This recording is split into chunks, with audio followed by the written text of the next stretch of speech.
Hello, world. This is America's Supermom, and this is a special edition that I call the Corona Chronicles. During this time, we are suffering from a pandemic that is affecting everyone across the world. We are joined with the rules and regulations of being shelter in place, which means we are limited with the ability to go about our daily business, confined to our homes based on a coronavirus that has been sweeping the entire world. For some people, the effects could be mild. For others, it can be fatal. So we are coming together as a community, as a family during this time of difficulty to share what it is like in our part of the world, how we are affected, and the things that we have in common, what kind of problems that are taking place in our industries and in our relationships and finances, and coming together so that we can plan for a better tomorrow. As this epidemic or pandemic crosses the world, we are waiting for relief. We're waiting for the virus to die off and for us to go back to some state of normalcy, whatever that may be, after things kind of settle down. So, what is that going to look like once the dust settles? How are things going to be different? So as we go through this process, we're coming together as a world to create ideas, strategies, connect in ways that we have never connected before. So that is the purpose of the special podcast that I call the Corona Chronicles, so that we can get some insight and have empathy and compassion on one another, create new, innovative ideas that can not only improve our life, but our fellow brothers and sisters across the world. Thank you so much for joining us. Thanks for listening today. I'm really excited about my next guest, Sierra Melcher. I hope I pronounced your last name right, Sierra. But That's all right. actually Everyone gets it. we actually connected over Facebook organically, and this is our second collaboration in that short time span. We did a Facebook Live together. We've communicated on Zoom, and just really excited because we both have a similar desire to rip that band-aid off, so to speak, when it comes to dealing with some of life's challenges, facing them head on in order for you to rise and be the best version of yourself and to continue with the mindset of positivity. So with that being said, I'm going to give Sierra the floor to first tell us how to say her name correctly and give us a little background about her, okay? Oh, I love it. You said it exactly how it's spelled, which is very helpful if somebody's trying to look me up. Sounds like Melcher, CH, but it's pronounced Melcher, like a K. And Okay. it will always be mispronounced, and I'm okay with that. That just is life. Okay. So I'm so happy to be here with you. Like you said, we did just connect in the ether, and as soon as we got voice to voice and face to face online, we were just zinging together. So I face with you. Awesome. So tell us a little bit about your background, how you got to be doing what you're doing today. Oh gosh. Magical, on purpose, haphazard, following one passion that leads to another passion that leads to another passion. I spent the bulk of my career as an international educator and teaching in high schools because learning is fascinating to me and growing to me. And I love teenagers because it's so hard to be a teenager, but they're also so Mm-hmm. deeply invested in their own experience. And I love that level of commitment to being in the Mm-hmm. mess. Yeah. Um, in that way, they're really inspiring. The way that my 5-year-old is really inspiring because she's very Mm-hmm. present with whatever's going on. And teenagers, while what's going on changes moment to moment, they are so in their experience. I love it. Um, Yes. after a, after years of teaching, though, I was like, okay, maybe there's something else, and I'm going to take a little bit of a break. That break has now been 5 years, but teaching and learning has always been the core of what I do. I opened a yoga Mm-hmm. studio in Medellin, Colombia, where I live, and used that as I was also pregnant and becoming a single parent. So there was a lot of shifting that was happening for me, and the flexibility of starting my own business felt like a good way to learn about how to become the next version of myself. Um, Mm. I don't necessarily think I would recommend that to anybody else, but that's what I thought at the time. Um, and it Mm-hmm. did in some ways. I've sold the yoga studio as I quickly outgrew, or sort of my life and my vision outgrew the container that that was.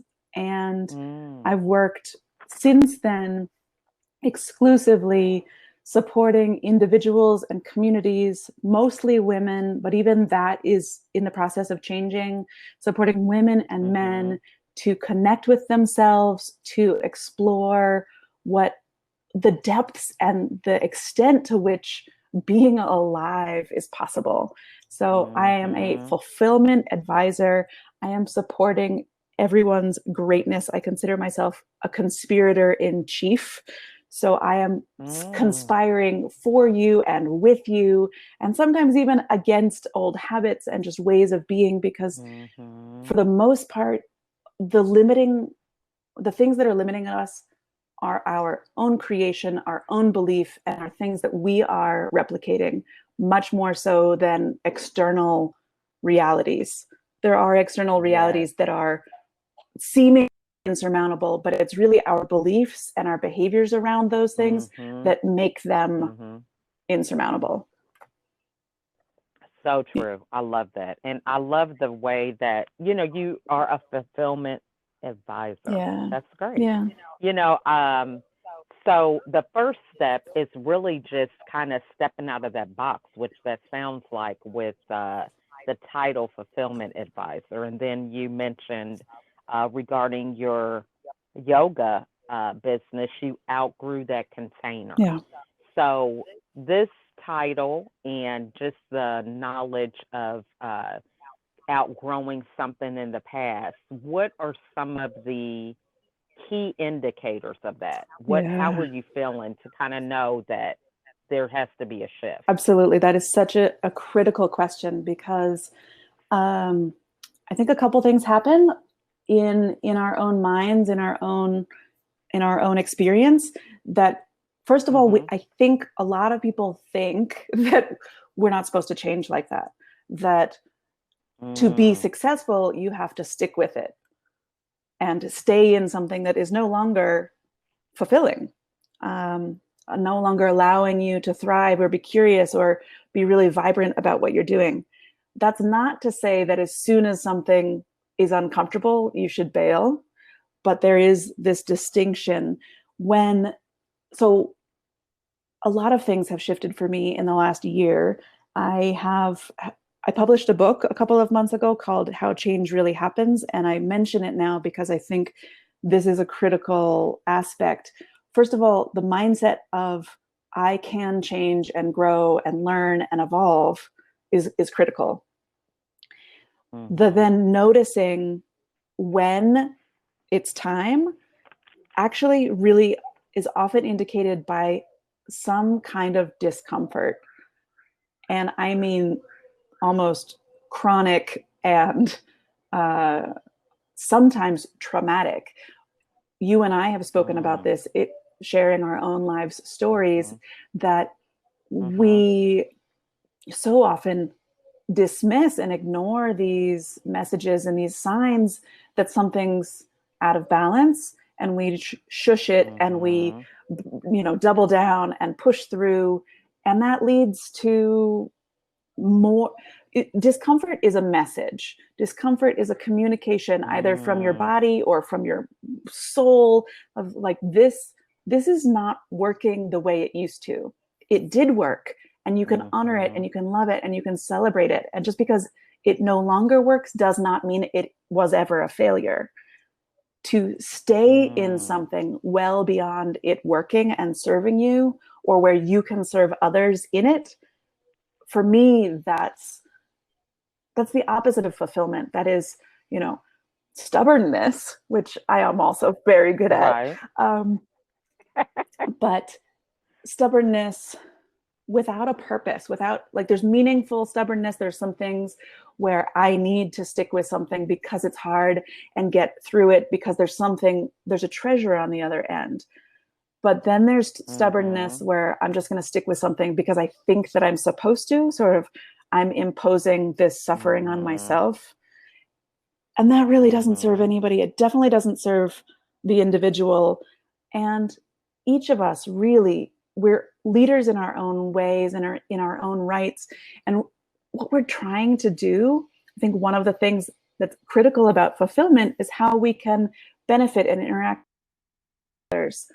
And when we are fundamentally disconnected from ourselves and shutting down those messages of discomfort, we can't serve others Mm-hmm. well, because we're not serving ourselves, because we're not acknowledging that. Mm. That is so good. So That's the so very good. short answer to your Now, question so of, like, how do we know? How yeah. do we know that it's time? Is that, I mean, there's discomfort where you're like, my shoes are like rubbing and I got a blister. But then there's that really deeper level of discomfort, whether it's physical or psychological Mm-hmm. discomfort. And I actually love that, because that's the indicator that you're ready to grow. We don't have to we don't have to Right. dismiss the discomfort. We don't even have to be mad at it. We say, cool, awesome. I'm growing into something Mm-hmm. else. Yeah. Yeah. So this is so key because, that discomfort comes at different stages. If you are constantly in a state of evolving, you just notice it and react a lot Mm-hmm. faster. So, in looking over, your span, just in your own experience, what are some things that you do regularly that kind of help you to be more conscious of that discomfort and move Yeah. faster? It's like in a state for people who have been depressed, they have taken months to get over something, and then it's gotten to be Yeah. weeks, and then days, and then hours, and then it's like 10 minutes Right. and they're Yeah. done. But it was a course of Exactly. experience. So, what do you do now to get you to that point to where, hey, that's just a minute or so, and I'm moving on to the Yeah. next thing. You Yeah, know what for I'm sure. saying? Absolutely. Mhm. So I go through this, like, in my book, How Change Really Happens, because what the quick answer to your question is, you need to be connected to yourself. You need to feel. You need to notice Mhm. the discomfort. If you don't notice the discomfort because you've made such a habit of shushing the discomfort, then you're going to stay in it Mm. and experience it a lot longer, until it's so dramatic that you can't not, like, you can't ignore it anymore, because it has wiped you out. You're in adrenal failure, or Mhm. you've ruined a relationship, or you've, bottomed out in some other way, and that then it gets your full attention. But that's not the ideal way to grow, right? Right. That's the hardest way to do it. And sometimes we need that Mhm. to teach us the process. But what you Mhm. what you were explaining is that the process can happen quicker. It's not that the objective is to eradicate discomfort or overcome change, that there is Mhm. some pinnacle of, if I do this, then everything will be fine forever. First of all, like, we've got to wipe Right. away that belief, because that belief keeps us in things Mhm. longer than we should. That belief is just fiction. It's false. Um, and Mhm. if I could replace that fiction I do this in How Change Really Happens. I say, our purpose is to grow and learn and change. We are built to grow. We are evolved and Mm-hmm. designed to move through phases. And we get that when we look at kids. We're like, you're constantly changing, Mm-hmm. you're learning, you're growing. And that comes with a lot of emotion, and it comes with joy, and it comes with mess. But somehow, after Mm-hmm. maybe we graduate from high school or from college or we get married, we think that we're supposed to stop. We're supposed to stop growing. We're supposed to stop changing. You're like, I married you. You have to stay exactly the way that you are right now. Or I hired you, or I was hired to do this, and I'm supposed to be that person forever. Mm-hmm. And that it's a false, rigid container that we will Mm-hmm. outgrow. That's not to say that you should outgrow your marriage and, Mm-hmm. get a new one. But the person that you were at any one of those critical stages, Mm-hmm. you should be allowed to grow and expand outside of that container. You can still maintain that relationship. You can give yourself and your partner permission to Mm-hmm. grow and change and evolve together. You can stay in the same career, but like do it from a different angle, or move into a different dimension or capacity within that same career, or you can change. And when Mm-hmm. I think of it, I often in my book I share a lot of stories around nature because I love nature, and it's a visual way that we can relate to in our minds, but then the metaphor we can experience Mm-hmm. in ourselves. So I want you to imagine a chick in an egg who's, it's been in there for its 28 days. It is ready. It needed that shell in the beginning. That shell, that protective container, was vital, right? When it's just a yolk, that Mm-hmm. shell is essential. And then it grows and it changes and it's Mm-hmm. safe and it's protected. And then it's ready to break out of that shell. And it chips away at it. It has no Mm-hmm. idea what's on the other side. It doesn't, I mean, it's a chicken, so it doesn't have deep, deep thoughts. But it chips its way out. And then now it's not an egg, it's a chick. And it has the whole world is totally Mm-hmm. brand new. It's overwhelming. Maybe it's terrifying, but it just starts pecking around and figuring it out. And then it's a chicken. You don't see a chick born and then, Mm-hmm. you know, kick the shell and be pissed off at the shell. The shell served a purpose and the Mm-hmm. purpose was outgrown. As humans, we have a shell, we have a container, we have an identity or a role. And then we notice that it begins to become uncomfortable. It's tight, it's cramped, it doesn't allow for us to move around as much as it used to. But we stay because it's familiar and we don't know what's on the other side. Mm-hmm. And so we really end up Mm-hmm. creating most of our own suffering in that way by refusing to grow into the next expression because we don't know what it is. We're terrified of that. Mm-hmm. Instead, if we could say, this shell, like look at the shell with gratitude, this served me, this allowed for me to grow. I am so grateful for it. And now I'm about to break out of this shell into a new, much bigger shell. I have, maybe no idea is a little extreme, but I don't know the full dimensionality of what that's going to look like, who I'm going to be. Um, and sure, it's going to be a different kind of uncomfortable, right? There's the discomfort of being Mm-hmm. stuck in the familiar, and then there's the discomfort, Mm-hmm. yeah, right, like Love that. I'm cramped. I am uncomfortable, but at least I know how it works here. And then there's a different, like a fundamentally different kind of discomfort, which is the unknown. I am in the unknown. But if we look at our own lives, Mm-hmm. we've done this. This is how we can prepare ourselves to sort of mentally and psychologically prepare Mm-hmm. ourselves for that evolution. We can look back at our own lives, various containers that kept us safe, that allowed us to grow. High school, I Mm-hmm. think, is a great one, right? We go in and we are all wiggly little Mm-hmm. worms, and it's overwhelming. And then by the end, we feel strong, we feel capable, and we're the Mm-hmm. king of the roost for a couple of minutes, and then you graduate Mm-hmm. and you're thrown back to the beginning again.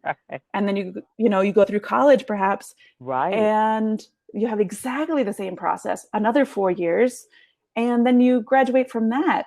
And then Mm-hmm. you're this little wiggly worm, first time you get a job and all of that, imagine, Mm-hmm. just compare first date to like 10-year anniversary. That Mm-hmm. that spectrum of Mm-hmm. experience, you've done it how many hundreds of times before. You learned how to walk when you didn't know how to walk. You learned Mm-hmm. how to do a career or play an instrument or whatever the thing is. You've learned how to navigate yourself up until this point. You can do it.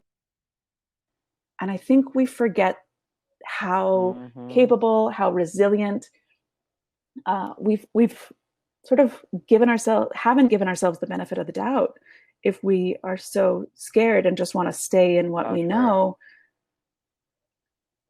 and we're paralyzing our fundamental growth. We were made for this. We were made to grow and evolve, Mm-hmm.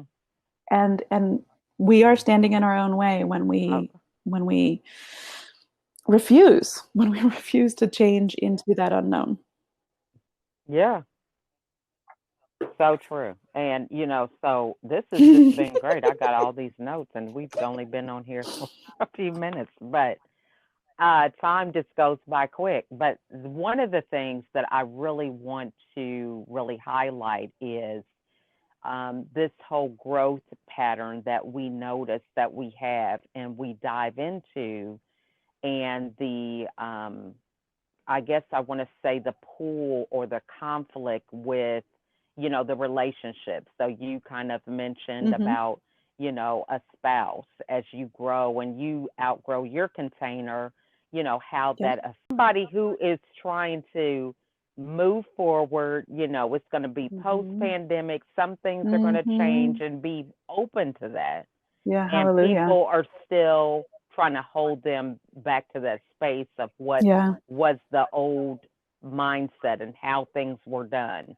Yep. So how do you navigate through that? I think that's such a poignant and timely question, because there's, so many people are antsy to get back to normal, right? Whatever Mhm. normal was, because we have this false sense of security in normal.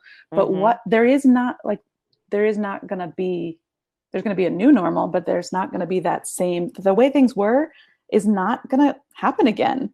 There Mhm. have been fundamental changes in that. And so, two things.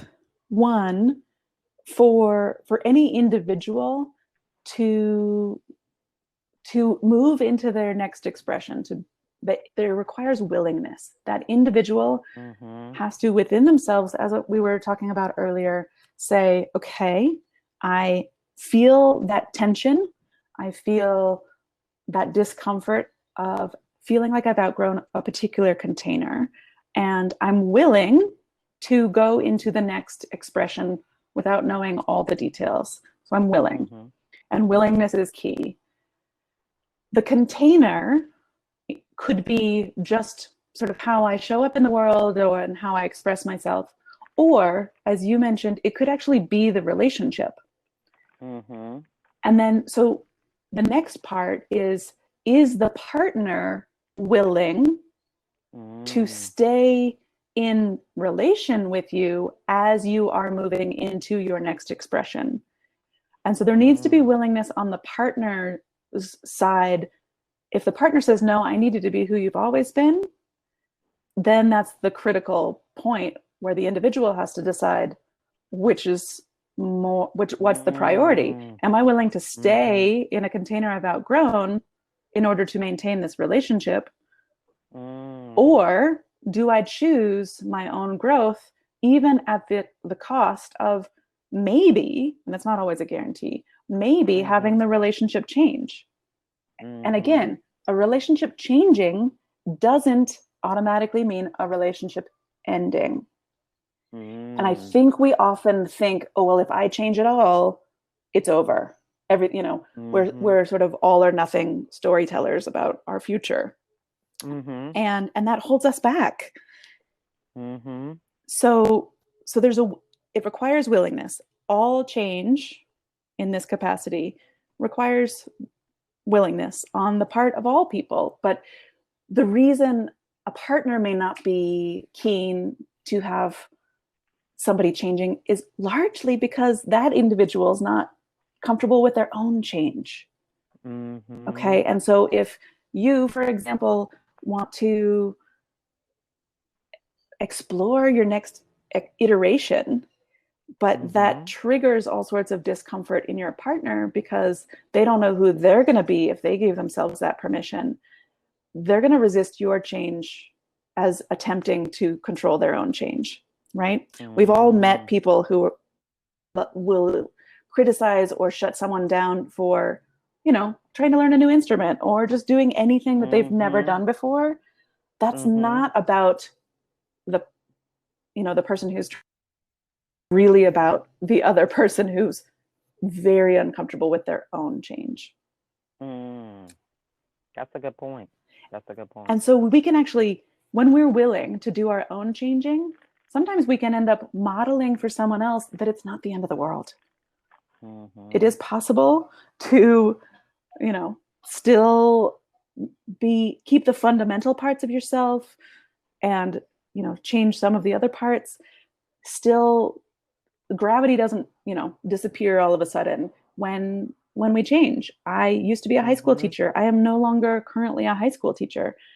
It was a fundamental part of my identity. That's what I was and Mm-hmm. what I did. It was me. Mm-hmm. But when I shed that official role and title, I discovered even more fundamental parts of myself.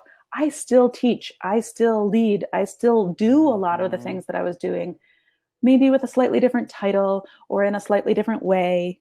The people that I'm working with are older than teenagers now for the most part. And but Mm-hmm. but who I am didn't change that significantly. But I think when we project into the future that change means everything's going to collapse around us, we have this cataclysmic sort of apocalyptic version of what's going to happen if we decide to wear different clothes or like live Mm-hmm. in a different town or Mm-hmm. change our career or even end a relationship. People don't cease to exist. They just Mm-hmm. come up with a new expression of themselves. And for me, fulfillment is following that thread. When you're ready, and you'll know when you're ready. Nobody else can tell you when you're ready. I can't tell somebody when they're ready. They usually come to me, they're like, I'm miserable. I'm like, oh good, you're ready. um, so let's continue to figure out who you are next, and that's fulfilling. Right. That there's nothing more engaging and exciting for me to have a vision of something that I'm pursuing and then going for it. Mm-hmm. For example, publishing a book Mm-hmm. this year. I've wanted to be an author for Mm-hmm. years. And when I dedicated myself, when I gave myself permission to become that person, then I threw my Mm-hmm. soul and energy at it. For years, I hadn't quite given myself permission. I kept on saying why I wasn't ready or couldn't or this, that, or the other thing.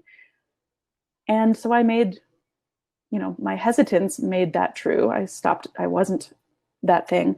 But when I gave myself permission, the effort was so engaging and rewarding. It was hard work, intellectually and emotionally hard work, but Mm-hmm. that actually is fulfilling.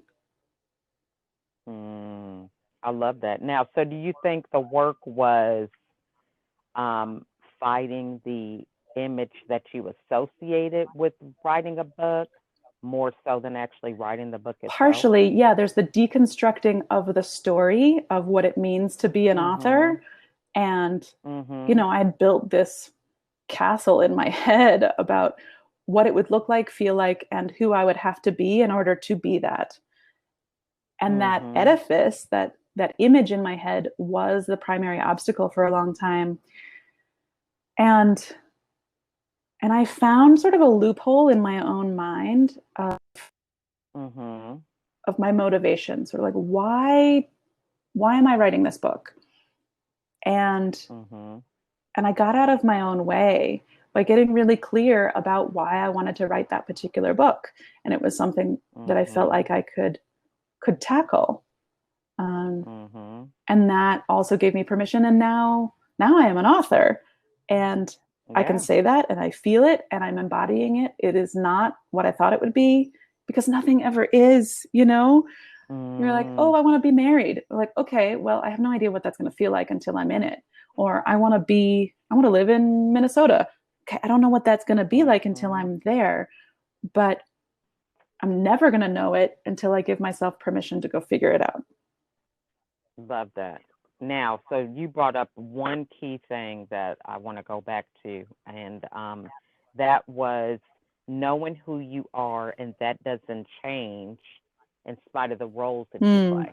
So I think this is really key for a lot of people who, their definition of what defines them is really changing right now, absolutely. based on the industry that they may be in, or just the role that they saw themselves in. Mm-hmm. A Oh, mom, yeah. yes, she just saw herself as, working and having a career, but then now she's a homeschool teacher on top of Yeah. that. Yeah. So something like that is just like very, monumental. Mm-hmm. So when it comes to recognizing who you are, what are some things that people should Mm-hmm. practice to get to the point to where they have that foundation that helps them to navigate as they go into this new normal and be able to kind of see the opportunities more so than the setbacks, you This is know? fundamental, and it's really important. Mhm. Um, for a number of years, I've been holding women's circles, which are Mhm. spaces where women get together to really actually learn about themselves in the presence of other women, because our relationship with Mm. ourselves is the most enduring relationship. And for women, it's often the most neglected relationship. And so we don't Mhm. actually know who we are beyond our roles and our responsibilities. I think of it as having an external, identity and an internal identity. Mhm. Our external identities are where we live, how we earn money, our role in our family, sort of the various hats or masks or ways we show up in the world. And most of us have invested really heavily, energetically, and conceptually in those identities. And this is why, Mhm. if you have a career change, or you lose your job, or there's a relationship breakup, it is so cataclysmic, because Mhm. without your marriage, you're not a wife. And if you defined yourself as a wife, Mhm. it's not just that you don't live the same way and you're not connected with this person the same way. It's left with, I don't know who I am anymore. And that's Mhm. why women's circles and a lot of the work that I do with individuals also focuses on who we are underneath all of that. Those are the things that we do, and Mhm. they are significant and they are Mhm. influential, but it's not who we are. So one of the exercises I almost always start a women's circle with is, introduce yourself, but do not tell us where you live, what you do for money, Mhm. or what your role is in your family. And that is really, really hard, because how many times have you introduced yourself in your lifetime? And we just mention these markers, these external social markers. I live Mhm. in such and such. I am so and so's mom, and so's this, and I am this kind of career person. And that's it. That's all we say about Mhm. ourselves. And it's not who we are. And so the challenge is to figure out, if I'm not those things, what am I? And I also Mhm. then remind people that however you introduce yourself today is not how you have to introduce yourself next week, because you are changeable. You can change. So it puts Mhm. people into the perspective of, who am I today? And it's almost like the who am us, because I'm not just one person. I am all sorts of things, and it gives us permission to have this fluid, ever-changing identity, which then later on in the bigger context makes change more familiar and therefore a little bit more comfortable. So for any listener, I would pose the question, who are you today? Beyond your career, beyond your roles, your obligations to other people. And this is just a real profound and introspective question. It can be, I am a coffee drinking, puppy playing, creative mess. Okay? That's me. Like, that is Sierra this morning. I'm not even that much of a mess, but I love the mess, like work in progress. Okay? Gives you permission to say who you are, and that in itself is developing a relationship with yourself. You're like, who am I today? If you haven't asked yourself that question, Lachelle, you've been a mom and a wife for how many years? 27 years. 27. And so in that 27 years, how many times have you checked in with yourself beyond those roles? Has it been every day? Right. Has it been every month? If you don't have that dialogue with yourself, if you're not interacting with yourself the way that you do with your kids, that loving, patient tenderness, if you're not interacting with yourself the way that you can interact with your partner, that supportive, fierce, defending love, then of course change is hard, because there's this sort of hollowness and this disconnect within. And when we can reestablish at any stage in life without massive work, really, we can begin to redevelop that relationship. And this is a lot of the work that I do, is introducing someone to her or himself. Who are you? And I don't tell me, tell yourself, who are you? And then how can you become as loving and supportive of yourself as you are to everybody else? And when you have that fierce connection with yourself, then yes, you can break out of your little chicky shell and into the next iteration of yourself. Because there's a quote in my book that somebody quoted back to me really recently, and I really like it. It said, when you have your own back, you can move forward. Right? But you have to know who you are and be willing to like go out on a limb for yourself, the way that we do for everybody else in our lives. And I think so many of us have lost that connection because the demands of motherhood and 21st century living and all the other things, but I think it's double-sided, right? Society and culture demands all of this of us, but there's also a little bit of an appeal to lose ourselves in all those roles. Oh, I can't deal with myself right now because, right? There's almost an addiction to denying ourselves.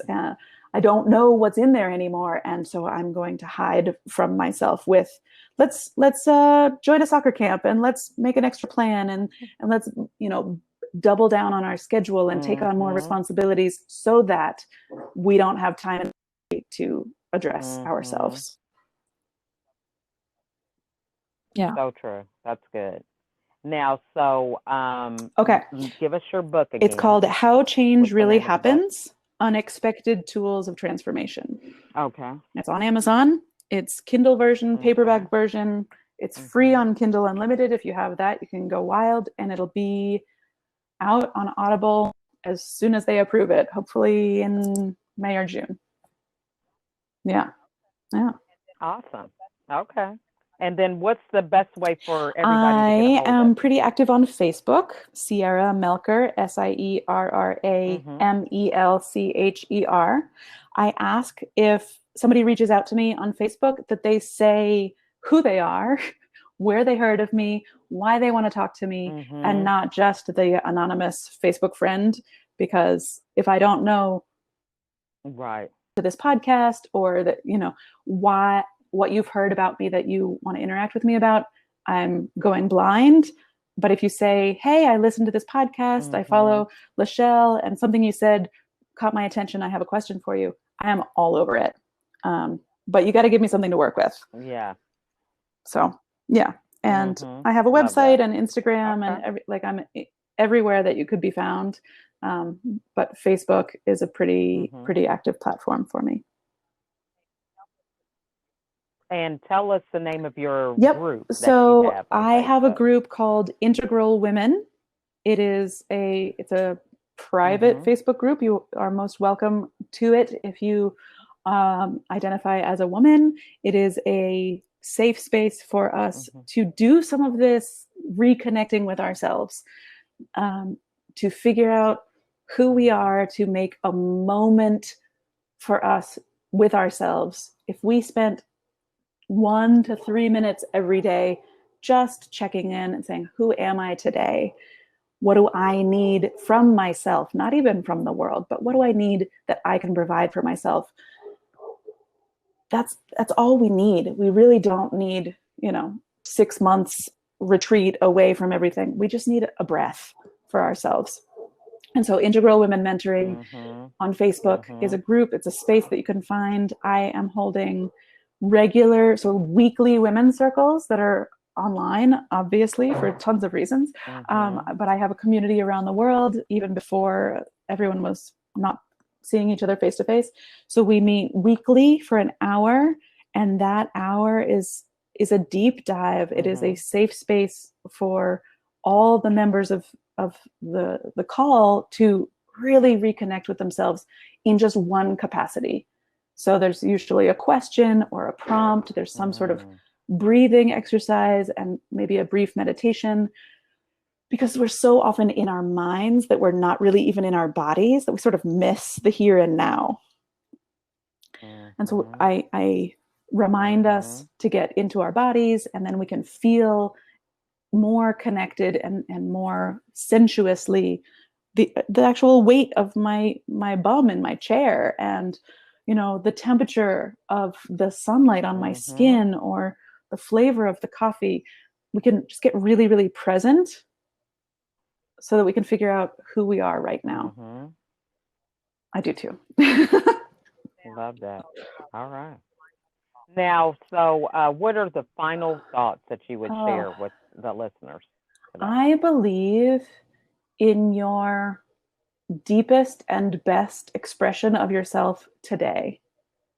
I want to know if you believe in that for yourself, and leave you with a question, which is just, what might it feel like for you to be fully yourself today? And that's it. And if anyone wants to tell me what that looks like or feels like today, I would love to hear it, because we are designed to flourish, to blossom, and to grow. And when we can give ourselves permission to do that, almost anything is possible. Awesome. Yeah. Well said. I appreciate that. Well, I have really enjoyed this conversation, and me looking too. forward I always to love when we get a chance to be together. Thank you, my love. You too. You have a great day, okay? Take care. Bye. Another great interview. That was such a good discussion with Sierra about how we can move out of the box that we have sometimes created for ourselves. So, a great dialogue. I hope that you guys were taking notes. Very good nuggets of wisdom. If you're interested in being a guest on the podcast, please email me at info@lachelleadkins.com, or you can reach out to me through Facebook, LinkedIn, Instagram, Pinterest, or through my YouTube channel. I want to thank you guys for listening, and if there was something that really spoke to you in this podcast, please share it with other people or write a review. Have a wonderful day, and thanks for listening.